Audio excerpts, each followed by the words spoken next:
नमस्कार, आपण पाहताय SR24 न्यूज। वांबोरी येथे जेसीबी चालकाचा मालकाच्याच घरामध्ये डल्ला। 80,000 चोरीनंतर मालकाच्या मुलाला थेट जीवे मारण्याची धमकी। राहुरी तालुक्यातील वांबोरी परिसरात ससे गांधले वस्ती येथे एका जेसीबी चालकाने आपल्याच मालकाच्या घरातून 80,000 रुपयांची रोकड चोरून नेल्याची घटना घडली आहे। चोरी केल्यानंतर या आरोपीनं मालकाच्या मुलाला फोनवरून शिवीगाळ करत शिर्डीच्या पुढे दिसला तर जीवे मारून टाकीन अशी धमकी दिल्यानं परिसरात खळबळ उडाली आहे। या प्रसंगी चंद्रकांत मारुती ससे वय वर्ष 43 राहणार ससे गांधले वस्ती वांबोरी यांनी राहुरी पोलीस ठाण्यात फिर्याद दिली।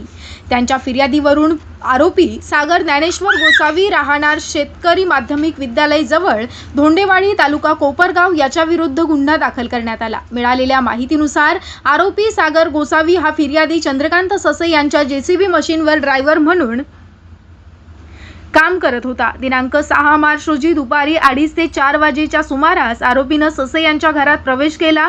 घराच्या हँगरला लटकवलेल्या पॅन्टच्या खिशातील 80,000 रुपये रोख, 500 रुपयांच्या 160 नोटा चोरून तो फरार झाला। मुलाला जीवे मारण्याची धमकी देत चोरीच्या घटनेनंतर आरोपीनं फिर्यादीचा मुलगा सागर याला फोन केला।